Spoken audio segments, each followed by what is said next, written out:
Dhemaji cement চাপৰিত ADR প্ৰশ্ন কাকত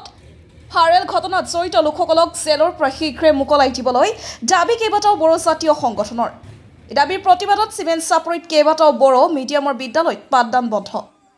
যোৱা 15 ছেপ্টেম্বৰত ধেমাজি চিমেণ্ট চাপৰিত উপেন্দ্ৰনাথ নেশ্যনেল একাডেমী পৰীক্ষা কেন্দ্ৰত ADR প্ৰশ্ন কাকত ভাইৰেল ঘটনাক জড়িত কেমেৰা পাৰ্চন মংগল সিং বসুমতাৰী কেন্দ্ৰটোৰ পৰীক্ষা নিৰীক্ষক তথা সমকং হাছিনাপুৰ LP স্কুলৰ সহকাৰী শিক্ষক মনোহৰ নাৰ্জাৰী সহ 8গৰাকী লোকক গ্ৰেপ্তাৰ কৰি ধেমাজি জেললৈ প্ৰেৰণ কৰাৰ পিছত বড়ো জাতীয় সংগঠনৰ এই তীব্ৰ প্ৰতিক্ৰিয়া। অসমৰ মুখ্যমন্ত্ৰী ডক্টৰ হিমন্ত বিশ্ব শৰ্মাই বিবাহ শেষ হোৱাৰ পিছত ৰভা অথবা পেণ্ডেলৰ কিহৰ প্ৰয়োজন বুলি কোৱা মন্তব্যক আলমক লৈ বুধবাৰে ধেমাজি জিলা বড়ো কছাৰী ছাত্ৰ সন্থা বড়ো সাহিত্য সভা বড়ো মহিলা সমিতি আৰু অভিভক্ত লখিমপুৰ প্ৰাক্তন NDFB সংগঠনে ADR প্ৰশ্ন কাকত ভাইৰেল ঘটনাক জড়িত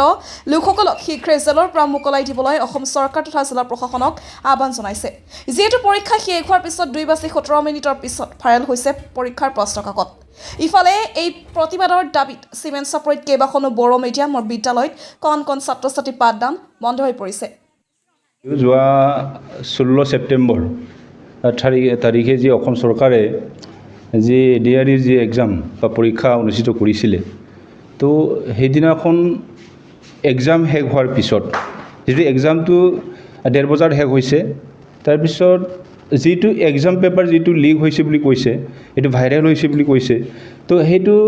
আমি ভাবিছোঁ যে এক্সাম শেষ হোৱাৰ পিছত বা পৰীক্ষা শেষ হোৱাৰ পিছত যে 2:17 মানত যিহেতু এই পৰীক্ষা পেপাৰ যিহেতু লিক হ'ল, তো সেইটো লৈ আমাৰ যিসকলক গ্ৰেপ্তাৰ কৰিলে,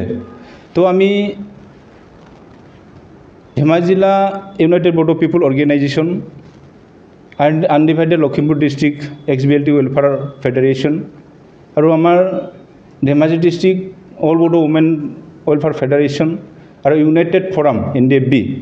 তো আমি জইণ্টলি চৰকাৰক আজি আমি অনুৰোধ জনাম,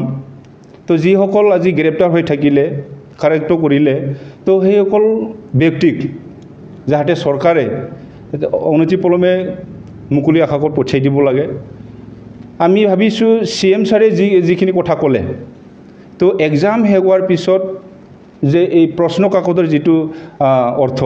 যে পৰীক্ষাই শেষ হ'ল, শেষ হোৱাৰ পিছত যিটো ভাইৰেল হ'ল বুলি ক'লে, তো সেইটোতো আমাৰ মতেও সেইটো কোনো অৰ্থ থাকিব নালাগে। তো CM ছাৰে কৈছে বিয়া শেষ হোৱাৰ পিছত যে পেণ্ডেলৰ বা ৰভাৰ কোনো প্ৰয়োজন নাই। তো আমি ভাবিছোঁ যে অসম চৰকাৰে যে আমাৰ যিসকল শিক্ষকসকলে যিদিনাখন ADR যিটো পৰীক্ষাৰ যিটো ডিউটি, তো ডিউটি সেইদিনাখন কৰিছিলে, তো ডিউটি কৰাৰ আমি ভাবিছোঁ এওঁলোকৰ কোনো তাৰমানে গল্টি নাছিলে। যিসকলে কেমেৰামেন আছিলে, কেমেৰামেনে সেইবিলাক ভাইৰেল কৰিলে, তো সেইটো ভাইৰেল বুলিও নকওঁ, হয় না নহয়? আমিতো ভাইৰেল বুলি নকওঁ, সেইটো পৰীক্ষাই হ'ল, সেইটো কেনেকৈ ভাইৰেল হ'ব? তো আমি ভাবিছোঁ যে অসম চৰকাৰে যিসকল আমাৰ বড়ো মিডিয়ামৰ যিহেতু শিক্ষক আছিলে, তো আজি আমি চাইছোঁ যে আজিৰ তাৰিখত যিসকল গ্ৰেপ্তাৰ হ'ল, তো এওঁলোকে আমাৰ চিমেণ্ট চাপৰি UN একাডেমী নেশ্যনেল একাডেমীৰ প্ৰিন্সিপাল আছিলে, তো আমাৰ গোপাল তামুলী ছাৰ আছিলে এছিষ্টেণ্ট প্ৰফেচৰ চিমেণ্ট চাপৰি কলেজ, আৰু আমাৰ মাজত আছিলে এলবাৰ্ট ডিউৰী, এখেত আমাৰ জনাই ADO আছিলে, এগ্ৰিকালচাৰ ডিপাৰ্টমেণ্টৰ অফিচাৰ আছিলে, তো আমাৰ মাজত আছিলে মংগল সিং বসুমতাৰী, যিটো কেমেৰামেন আছিলে, যিজন কালপিৰি আছিলে, এখেতৰ পৰাই সেইখিনি যিটো মূল তাৰমানে কাৰণ, এই কাৰণটো হ'বলগীয়া হ'ল, এখেতো আছিলে। তো মনোহৰ নাৰ্জাৰী, উমেশ ব্ৰহ্ম, মনোহৰ নাৰ্জাৰী LP স্কুলৰ টিচাৰ আছিলে, উমেশ ব্ৰহ্মও টিচাৰ আছিলে, তো দিলীপ বসুমতাৰী টিচাৰ আছিলে। তো 8জন যিসকল অভিযুক্ত, এওঁলোকক আজিলৈকে জেলত সোমাই ৰাখিছে। তো আমি ভাবিছোঁ যে অনতিপলমে যে চৰকাৰে এওঁলোকক মুকলি আকাশত পঠিয়াই দিব লাগে।